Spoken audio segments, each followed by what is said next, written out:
Joel, is with Billy Joel. And Billy has been a friend of mine for many years. I've sat in with him on stage. He had no reason to say yes to this.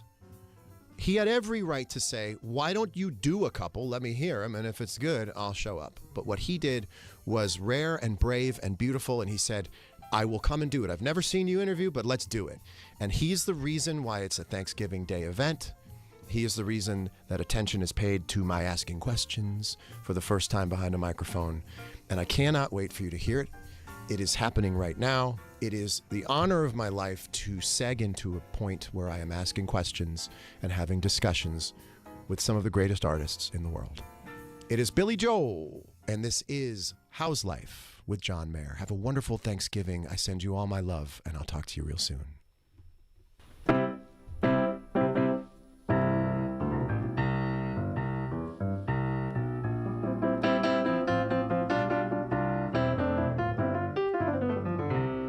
Testing. Yeah. I'm so curious already, like, you look at the piano, where's your home base? Is there a set thing you play every time you sit down in front of the piano, or every time you sit down, it tells you what to do? It's different every time. Yeah. I'm never really sure what I'm going to do. It just happens. Yeah. What I find most interesting right now is that you're in L.A., and at first I thought, well, this has got to be fish out of water for you. And then I looked it up, and you got your start in L.A. Yes. So you have memories of being in L.A. Yes. I was driving here this morning, and I'm looking at the avenues that I'm passing. Oh, yeah, I remember that. Oh, yeah, I remember this one. I lived here for 3 years. Where in L.A.? I lived at first it was North Hollywood or Studio City. I'm not sure which one. And then I lived in Malibu for like up on Ramblo Pacifico and the top of the canyon. And then I lived on Mulholland. That's the classic LA place to live. Right over the what's that place? The famous the Getty? The Hollywood Bowl. Hollywood Bowl, yeah. I lived over the Hollywood Bowl. And I never knew where the hell I was. I didn't know where I was until when I first came to LA, I was given a Hertz Rent-A-Car map the map ended at Sunset Boulevard. Okay. So I didn't know what was north of Sunset Boulevard. To me, anything in the valley was like behind balsa wood set design. I just didn't understand what was in the valley. I kind of knew, okay, there's hills, and then the other side of the hills is the valley, which was persona non grata. It was backstage. It really was like the backstage of the set dressing of LA for me. Yes. But so that's 1972 you were here? 70 through 75. But that's also the heyday of Laurel Canyon, quintessential California music. Yes. Did you cross paths with Crosby, Stills and Nash, Jackson Browne? I somehow missed all those people. Yeah. I didn't meet the Byrds. I didn't meet David Crosby. I didn't meet Jackson Browne. Never went to Joni Mitchell's house? Never went to Joni's house. Never met any of those people. Were you listening to what they were doing? Yes. Yeah. This is Linda Ronstadt was big, and her band was the Guys in the Eagles. That's right.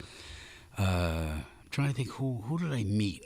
Sly and the Family Stone, a couple of big names, but not the Laurel Canyon group. I somehow missed that. They were a clique.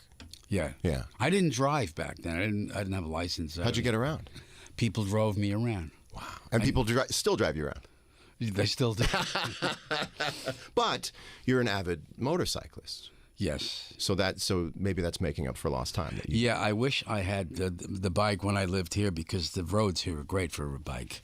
We all know it when we're in traffic and we see other people outsmarting us by lane splitting all the time. I probably would have been killed, though. Well, you got to love something enough so that if you died doing it, people at your funeral would be like, he went the way he loved it. So I don't pick things just for the hell of it. I've got to really love it if I'm gonna do it, and it's gonna be dangerous. But you're playing the Intuit Dome. Yeah. How do you feel about being considered a New York icon? I looked it up and it said it's on your Spotify. It says Billy Joel's a New York icon. Do you feel that regional connection all the time, or do you now, because you're touring more places around the world, do you feel like that's opened up more to a universal thing? It's become more of a universal thing. I'm probably known on the West Coast as a New York artist, even though I got my start here in L.A. Those years of playing in obscurity and piano bars I started in the Valley, a place called Corky's. It's crazy. No one really knows that. That seems to have been obscured because the narrative is just so beautiful as it is. I almost feel like I'm betraying your narrative by saying that this started in L.A. No, I've always insisted that people know that. Yeah. There was this place. It was on Van Nuys, I think. Kind of a general restaurant called Corky's. That was my job. I got a job playing the piano. And then I got fired right before Christmas. And I drove by and I threw a rock through the window. This seems like you have that edge to you. Yeah. You still have that edge to you? Probably. Yeah, I get my back up, but that's Long Island. Sure. We have a chip on our shoulder. Right. And I'm so interested to talk to you because I'm at a place in my career right now where I wonder how similar your experience of looking at your writing and saying this is getting harder to do. It's harder to find songs that don't already sound like one that I've already done. I've gotten the messages out. The last year or so I've thought about you a lot. And I'm interested the most in talking to you about being a writer. Now I guess I should ask, do people come at you a lot to do they want to understand the writing thing as to why you stopped? Or, I mean, how does it feel when people do people come at you trying to get you to write? That's the biggest conundrum for most people is why aren't you writing? Why don't you write anymore? Yeah. And I've tried to explain that 50 ways from Sunday. I know. And I understand. I actually understand it because I can feel it. I'm glad somebody understands. I do understand it. I'm 47 and to go back into the studio, and what's interesting is that your ear gets better. Is this bothering you? Not at all. Okay. I've never seen a stogie vape. Did you pick it because of the form factor? I used to smoke cigars. Okay, so there's a sense memory. Yeah, and I started inhaling the things, and I said, no, this is not good. I got to find an alternative to this. So I went to the vape. And this is the Cuban tobacco one, but I'm inhaling it. It's the Cuban tobacco flavor. Yes, but it smells like caramel. Good. Well, I'm glad that there's like a simulation of joy. It's like a simulation of joy that's still there. Yeah. So I'm at this place in my career where I'm going, well, I have a song idea, and I go, did that better when it was called that. You know, and so it reminds me a lot of Bill Withers not singing anymore. You know, for years, everyone tried to get Bill Withers to sing again, and he never really did. I opened up for him at the Troubadour. He's the best. He was the best. Wow. I had a great conversation with Bill Withers one night and actually got in the studio with him to bang around a few ideas, and he only had one line he wanted to sing. That's all he cared about. He had one line, and he came in the studio, and he sat down, and we must have sat for 20, 30 minutes, and he just wanted to sing this one line. And then he left. And I was so moved by it that I even came that close. Yeah. But my question for you, as a writer who then says, I think I'm done here, like Forrest Gump stopping in the middle of the run going, I think I'm ready to go home, which, by the way, everyone has a right to do because it's very intense to be a writer. The question is, where does the writer go, right? It doesn't die. That spirit of being a writer doesn't just disappear. Where does the writer go? Is the writer present when you're listening to new music? Do you listen as a writer? Do you go, oh, you're going to put a minor fourth there? Are you really going to put a minor four chord? Do you think like a writer still, even if you're not writing? Yeah, he never goes away. The writer thing is a curse that you take with you throughout life. Yeah. And when I listen to material, I listen to other people's songs, the writer is always at work. Well, I would have done it this way, or why did he go to that chord? Yeah, and constantly trying to improve on what you did. What you did. Yeah, I mean, when you're writing early on, you're not editing as much as you do later on. Right. The more you write, the better you get. But then you get to a point where you've gotten good enough so that nothing is good enough. So I think that's your ear getting better than what could come out of you at any given moment. You become kind of a sage of writing, and then the curse of that is that as you're writing, the ear is so good it goes, what's that? Yeah. What's that? Yeah, that sucks. What's that? Do you ever write lyrics in the iPhone notes? Do you write ideas in the iPhone notes? I never write down lyrics until I'm actually songwriting. I start from the music first, always. Except the one time we didn't start the fire. I wrote the words first. Sure, I get that. I can hear how that happened. Yeah, which is an anomaly for me. Well, here's a question. Do you see world events and think to yourself, that would have made the verse if I kept going with every decade? Yes. Yeah. Yeah, the writer always says, oh, we could have used that back then. Yeah, I always thought you could issue every 10 years an update. Yeah. Download an update for the song. Right. An episodic song. Yeah. You sing around the house? I whistle. I don't realize I'm doing it, but that's how my wife finds me in the supermarket. She listens for the whistling. Yeah, it's your beacon. Yeah, because I'm at that place where I go, you can't cheat being in the studio. Everything gets easier, but you still would have to go. And I'm back in the studio, and I'm going in 7 hours a day, 5 days a week, and the homework is what's killing me. You know, sitting in front of a microphone and having the inspiration hit, that's always going to be a joy. And then the inspiration invariably disappears, and it leaves you with the math. How good were you? I guess the first question is, what percentage into the song did you get before it took manual labor to finish the song? Could 50% of the way, 75% of the way? And did you have homework when you got home? Did Phil Ramone say, I need you to finish the third verse? How are we on the third verse? All of that changed as time went on. I wasn't as severe with myself early on. I'd get to maybe 6 or 7 songs into an album, and then I'd be stuck for the next couple of songs. What am I going to do now? Yeah. And I would just throw something out there. As long as I get it written. Pretty easygoing about it. Some of the songs stink. I hear somebody go, how did you let yourself do that? God, you outsmarted yourself. You had to fight your own intelligence to get anything out. Yes, it was a battle. And is that why these songs are so complex? It's funny because you asked me years ago, it was an incredible invitation to come sit in with you at the Garden. I think it was probably 2015. And you said, and this is amazing, I need people to understand, when an artist of your caliber asks other people to sit in, you usually get told what song it's going to be. Yes. And it's not going to be the biggies, right? And you said to me, pick whatever one you want to play on. And so I went back through the catalog thinking, all right, I was cracking my knuckles. They are so composed, so intricately composed that no one can ever really kind of jam on them. You know, they're unjammable. You have to know the arrangement. True. Have you ever found that you were at a wedding or something and you were sitting on stage and the band goes, let's go into this. And you're like, dude, you're not going to know this song. Yeah, you're not going to be able to do this. Did you ever wish you had a 4-chord wonder? You had the Joker? All the time. Could you have let yourself done it? That's a good question. I don't know. That's second guessing. Yeah. It's almost as if every song had to have a certain amount of complexity for it to impress you enough to finish it. Yeah. Yeah. There had to be a reason for me to intellectually break through. And that's modulations a lot of the time, key changes, changing the key center. Or odd progressions that you would not normally do. Yeah. Instead of a 1-6-4-5, I do 1-4-6-5. Right, with a substitution in the bass. Is that, while you're doing that, are you thinking this is going to make the other musicians realize that I'm on top, that I have a skill set that's special? Like the music is the expression of the skill set. It should be. I don't really think about other musicians when I'm writing. I just think about, what do I want to hear? So you never thought, wait till my contemporaries hear this? No. Wow.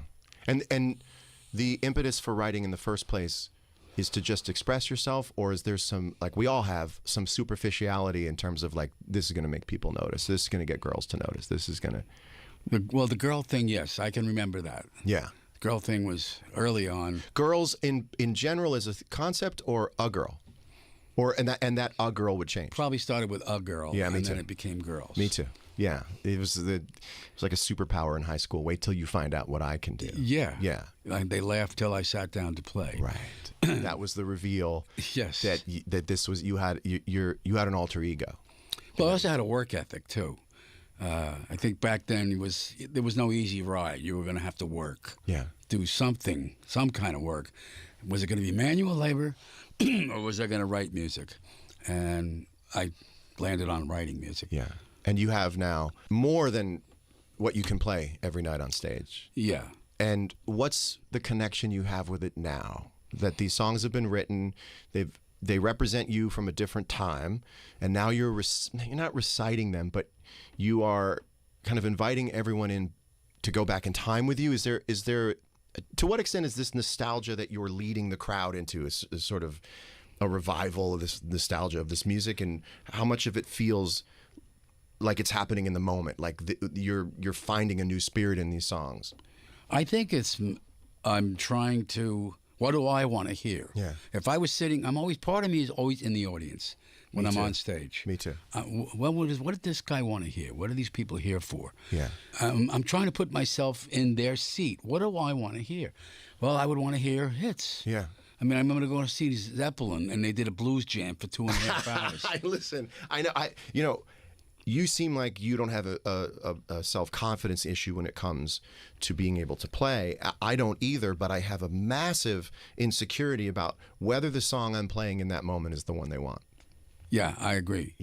I've been there. Yeah, as you're playing. If you're playing a big one, you're going, oh, they've heard this one too much. If you're playing a deep cut, you're theoretically you're satisfying the people who were like, give us the deep cuts, and then you're going, oh, people sat in traffic all night and I'm playing one. Yeah. Are you thinking about the set list like Deal a Meal? If one goes here, the next this has to happen. Yeah, the brain never stops. When we're on stage, was this the wrong pick? I know. Like, oh, we're dying here. This is dying. And you're the only person thinking it. Yes. No one else is thinking it. Probably. Are you looking back on old lyrics still and going, huh? He thought that, huh? Are you commiserating with the older version of yourself when you look at some of these lyrics still and you go, that's what that kid thought? Yeah, I'm self-correcting all the time. It's like when I'm saying, sing us a song, you're the piano man, I'm thinking, that should have been play us a song. You're the piano man. Yeah, but maybe that's why people still engage so deeply with these shows and these songs, because you are as well. You're present the whole time. I'm constantly trying to self-improve. Yeah. And, can someone make you nervous still? If you find out someone's in the crowd, can someone get in your head because they're important to you and they're in the crowd? Sure. Yeah, absolutely. If I'm working with a guy like you, I'm concerned about what you think of the quality of the writing and the chords. Oh my! Well, you don't have to worry about that. Well, but I like that about the interaction between musicians. If you have a mutual respect, it works better. Yeah, that's right. If you think a guy's a good player, then you're going to play better. I'm trying to make you glad you asked when I'm playing. Yeah. More so than I'm trying to entertain the crowd. I'm trying to validate your invitation to do that. That's cool. I can get that. Your publicist said, I did an interview with New York Times. Your publicist said you were selling more tickets now than ever. And you've been doing this touring without issuing albums for 20 years? Yeah. What do you think the reason is that you're selling more tickets now than ever? I don't know. It's a total mystery to me. We were playing at the Garden for 10 years, once a month. And then we found out now the tickets are selling faster and they're charging more for them and there's more demand for the tickets. Yeah. And I thought there'd be an arc to it and it would kind of diminish after time, but it's gotten bigger. It got bigger and bigger and bigger. So this is getting ridiculous. I think two things happened. I think it was handed down from generations, and now the younger generation that couldn't leave the house can now leave the house and buy tickets, and they want to go hear that music. And the second reason is I think nobody came to render you obsolete. Did you think at some point that there was going to be a bigger, better, stronger, faster Billy Joel that was going to render you obsolete, and that you would go quietly into second place and go, look, times change? And did you realize at a certain point they weren't coming? I think I thought that around the early 80s, late 70s, when new waves started coming in. Like a guy like Joe Jackson, I really liked his album. I said, well, he'll replace me. I thought that, yes. Yeah. And then at some point you realize no one's coming. Do you feel that way now, that this is smooth sailing till your last show? I don't think I ever relax about where I'm at in the history of things, or on the charts or anything. I never take that for granted. It always surprises me that we're still doing this. I'm 75 years old. I thought you got kicked out. Yeah, I have a little mini version of that myself. I was waiting to get kicked out. Yeah. And I was waiting to show everyone how compassionate I would be about it. And then I realized that what changed in my life, and perhaps this affected you as well is the way people spent their time changed. And now it's very difficult. It's not impossible, but it's very difficult to spend 6 hours a day playing an instrument because there's so much other distraction. So I was probably the last, did like an Indiana Jones under the falling rock wall thing just in time to get into that circle of musicians who had spent a really, really long time. And now even if you dedicate yourself to spending a really long time, you have this thing now of being able to publish your music immediately. The fact that you could upload whatever you wrote to the world within minutes of writing it, if you're 16, 17, I couldn't do it, you couldn't do it, so you would have signed a record deal at 19 if you could have. Sure. I think I did. Did you really? Yeah, I think so. Mercury Records at one of those weird labels. All right, and how long had you been playing by that point, or writing by that point? Since I was 14, I think. And how many hours a day were you in front of a piano? Most of the day. Most of the day. Yeah. Yeah. Just... Yeah, and woodshedding. Would you have done that if there was an Instagram? You probably be. Are you on Instagram? Do you look around? I don't even know. Good for you. Wow, good for you. We all want that. Just so you know, speaking from a slightly younger generation, we all want what you've got, which is I don't even know what you're talking about when it comes to that stuff. I don't know a lot of social media stuff and state of the art and new tech. You know new music? I hear it through my kids. Yeah. They want me to hear stuff. What are your kids into? Taylor Swift. So you're Olivia Rodrigo. Yeah. Do the kids need you to be a Swiftie? No, I think they like educating me. I think they like knowing more than me. Do you know more than they think you do so that you continue to look like someone who lets them have their thing? Yeah. Yeah. I like that. Yeah. I have a lot of respect for younger people now. They're I do smart. too. I do too. Who was Taylor Swift in 1977 for you? 77. Or 75 or 80. Well, the 70s I was big into Eagles, Zeppelin, a lot of heavier stuff. I was a Jeff Beck fan for Me too. a long time. What's interesting is that, when I sat in with you at the Garden, we did a sound check and you were playing rock songs, like Jimi Hendrix songs. You were playing Love that stuff. Hey Joe. Yeah. You're a pianist and you love guitar players. I loved the music that they made. Is there something in there that piano doesn't do that you can grab onto because you can't quite tell what's going on, and so you can't break it down like you could with a pianist? And how do you play? Can a guitar player or has a guitar player influenced your piano playing? Big time. How? I wrote songs thinking about Jimi Hendrix. What's a song that represents? Shameless. Mm-hmm. And Garth Brooks had the hit with it. It was a country hit, but I was thinking of Hendrix. Shameless. Blah, Yes. When it comes to loving you, blah, blah, blah, blah, blah, blah, blah. Yeah, baby. Yeah. For me, I love Bill Evans. I love Bill Evans. You have no idea how much I love Bill Evans, and Really? it's because I can't do that on the guitar. So I can fully listen. I can fully listen. I know. I'm a Bill Evans super fan. So you hear his left hand? What's that? You hear his left hand when you listen? I hear his intention. I was watching this clip of him playing, and thank God for these jazz guys who went to Europe in the 60s, because no one filmed these jazz guys in the U.S. Right. So it's always these guys with Montreux. Exactly. They're in Norway or something. Right. Although Bill Evans did have a trio. He wasn't hiring Jack backup DeJohnette and guys. Eddie Gomez. He had Eddie Gomez, and it was Paul Modian playing the drums as well. Okay. And he was playing My Foolish Heart. And I'm looking over the shot coming down on the hammers of the piano.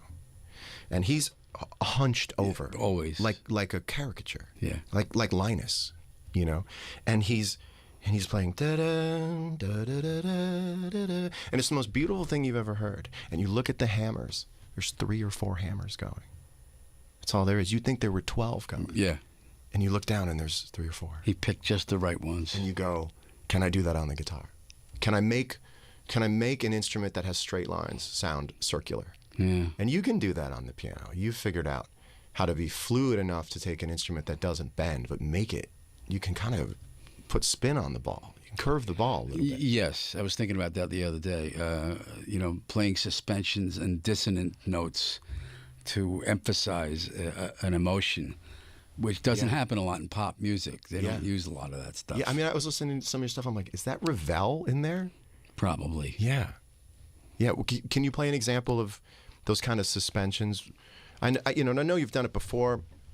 very recently, but in terms of things that are based off of seemingly diatonic kind of, and for people who don't know music necessarily this deep, sort of up the middle kind of playing, but ways to color it so that you get both at once, right? And this is what you've done your whole career is people do not even know how complex this music is because, number one, the top line is so good that they learn the top line. And when you learn the top line, time signatures, the keys, they don't matter because you link onto the top line. True. But what's an example that what's the best example in your mind of a song that was so complex that nobody noticed? I was trying to explain this to Howard Stern once. He was asking me about a song called "And So It Goes." Which sounds kind of anthemic and very simple. The melody goes.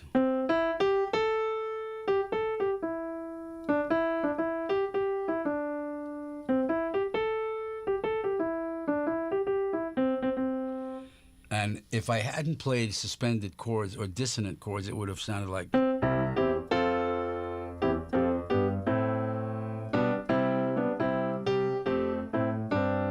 But I threw dissonances.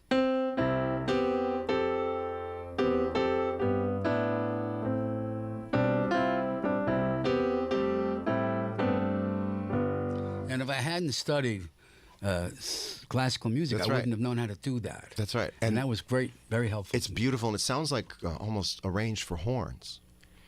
Could have been. And then you get to the end of that. Will you play the resolve, the end of that? Da da da da da da.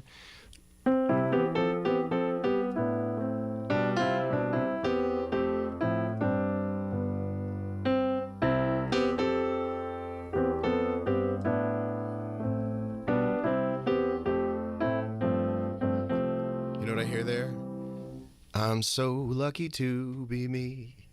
What song is it's that? a Bill Evans thing. It's Tony Bennett singing that. I just always but again, you have this incredibly heartfelt. It almost sounds like it's his own version of Taps or something, And then to go into that resolve at the end, which is it's three or four things always moving around the whole time. And you leave stuff hanging. Yeah, it's beautiful. And no one realizes it because they don't have to, because the onus isn't on them to think about it, because the top line, which you're singing, is so great that you're almost saying, let me handle the work. Right. I'll give you the thing you can sing along to. Right. Good Lord. People have to, that's unbelievable. It's fun. I mean, I watch people doing these things on those TV shows, The Greatest Singer, or what's the name of one of those shows? There's American Idol. There's America's Got Talent. The Voice. The Masked Singer. And they're playing, on top of, they're singing the melody on top of. And I'm saying, no, you need the chords. You gotta have the chords. So you're not embarrassed to hear your own song being covered. You're thinking of it more like a coach looking at someone play on the field. I guess so. So I mean, sometimes I just wish that people knew more about music so that they understood. You're not just hearing a melody. You're hearing a cluster of notes. It's an orchestration. Yes. I can't watch people cover my songs because I don't think they're good enough to be covered. I think it's a Henny Youngman joke, walking in on his wife having sex with his best friend, and he says, "Bob, I have to, but you?" Right? And that's how I feel about my own music. I go, well, I had to, because I couldn't sing anyone else's stuff. So when I see someone else do it, I feel as if they're revealing that it's not that good. It was something I had to write around my voice. I have a very low range, so I had to write around that. You have a great range, and it seems like you have yet to drop keys, or have you dropped keys a little bit in concert? I've dropped all my keys. Nobody can tell. Why can't I tell? It's almost like a half tone. I can't tell. Most of the time I can, and it starts to get very kind of low to the ground, and you lose the feeling of the song. Yes. How did you do that without me noticing? Just a half a tone. Sometimes you don't notice. Yeah. Did you? I'm so lucky I didn't have any range when I wrote, because I have nothing I have to bring down, because I'm going, who says I can't get stoned? I wasn't able to go high. Was there something you wish you could have done as a writer or singer that you couldn't, and you had to work around it? Like, I wish I could sing. I wish I could have written, if you love someone, set them free. If I could have gone, if you love somebody, I'll never do it. If you love somebody, you know, set them free. Yeah, I mean, have you always felt like you still had to work within a range and you wished you could have had something? I know it's a strange thing to say that you wished you had more when you have so many songs you've written that were incredible, but did you ever feel like, if I only had a couple more notes, I'd be able to get that out? I always wanted to sing like somebody else. I never liked my own voice. Me too. I would go in the studio and I'd do a recording, and I'd come back in the control room and listen and go, oh, God, it's that guy. Yeah. And I'd be always disappointed. Yeah. No matter how good I thought the writing was, I never liked my own voice. I always wanted to sound like somebody else. And when you're playing live, even when you play in the Garden or you're playing the Intuit Dome, do you ever do the thing like a kid playing basketball in the driveway pretending he's an athlete? Do you reference other artists? All the time. Who are you? Is it one per show, one per song, or little flashes of people? It's flashes of people. Who are some of the names in the roster of people you don't pretend to be, but have a nice little moment putting on their hat just in your head while you're playing? Ray Charles. Sting. People with, these wonderful voices. Even Elvis Costello sometimes. I'm trying to channel him. It's all over the place. Can anybody, no one can tell, but I bet I can tell now that I'm going to go see you play tomorrow night. Maybe you can. I'll be listening for those moments. I also feel like your shows are made for people like me with short attention spans. They probably are. They're made for people. Do you have a short attention span? Yes, I do. Yeah, that's why I think the show is great, because you're thinking about the psychology of the audience's attention span. Yes. And I always say a great show has no middle. Your shows have no middle. You're at the beginning and you're enjoying it, and then you realize, oh, shit, we're wrapping up. Well, what the biggest fear is the lull. Yes. Oh, there's a lull in this show. Can someone get in your head if you see them get up and walk away? Yes. Yeah. Absolutely. Where's he going? Where are you going? I used to see people leave right before the encore. And, you understand they've got to go somewhere. And I've always felt like lying to them and saying, ladies and gentlemen, I remember used to want to go, ladies and gentlemen, Tom Petty, just to make them angry. I wanted some other reason to make them stay. I was so upset. Speaking of attention span, I have you for 10 more minutes. And I want to ask you the questions that I have written down in bold. If you could, in terms of you going on stage, you've done it so many times. I guess the first question is, do you still get nervous? Not nervous. People ask, what do you do to get charged up for the show? I said, you listen to the audience go, wow, when you walk on stage. That charges you up. So you get that energy. I don't know how to feel it. I can't chemically feel it. I just look at them more like they're observing a surgery or something. But if you could put into words the feeling you have before you go on stage, not describing the feeling, but if those feelings were a sentence that you were saying to yourself, what would that sentence be? Don't fuck up. Interesting. Don't let your voice crack. Clear your throat.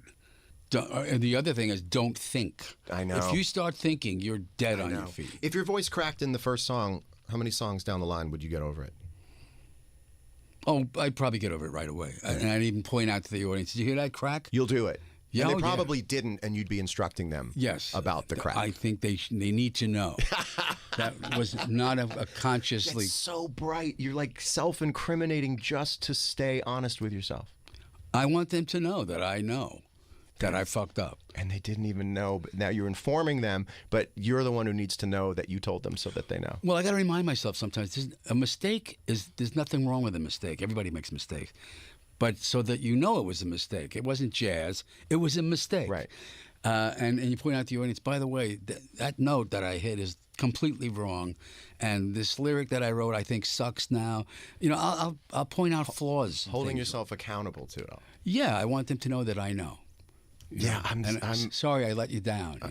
It's almost like the worst offenses are intellectual, the intellectual offense of them thinking you don't know that you made a mistake. You'd rather take the chance of letting people know you made a mistake and them not knowing than the other way around, which is that they think you don't notice. I think it's important that they know I sucked. I did something bad. But also, you've done this for so long that I really feel like you've turned the Garden into a living room. I think the expectation of you taking the stage, you see so many young artists who they get nervous. They go, oh my God, it's the Garden. I feel like you're 13 minutes away by helicopter to the Garden. It becomes your club. There might as well be peanut shells on the floor. Yeah. The main thing is don't overthink. because you can drive yourself nuts. I know. Well, do you take the advice well? No, Yeah. I don't. Are there different things to overthink in L.A.? Probably. Yeah. Go back to the old days and think, wow, this is so different. You better really show up with the good stuff tonight, because this is L.A. It'll always be L.A. because for some cosmic reason, yes, it represents the popular girl in your high school, the pretty girl, the cheerleader. It's just incarnate in the whole. Yes, the whole part city. of the deal. So I'm going to ask you a question. We all, as songwriters, have a little bin of chunks of things that we've always tried to go, is this the song for that? Is this the song for that? Spare parts bin. Do you have a favorite spare part that you would play? As I know, I can't imagine anyone's ever asked you to do it. Is there a piece that belongs to you, almost like the maker keeps something on his workbench? Yes. Yeah. Would you ever consider playing just that piece? Sure. That has yet to go into a song and might not ever go into a song, but that goes with you through life as something that is you've always considered. Yeah, let me find the sustain pedal here. Okay.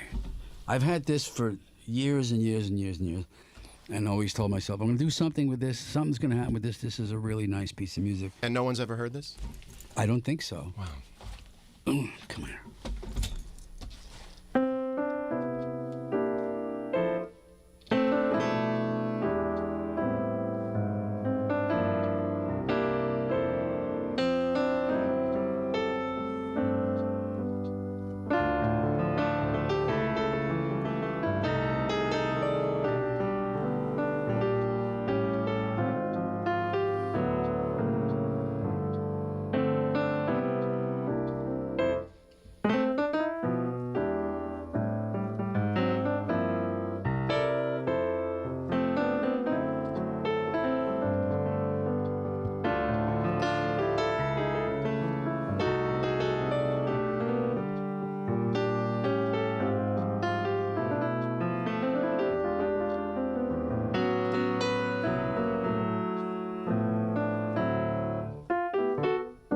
I screwed it up. I don't.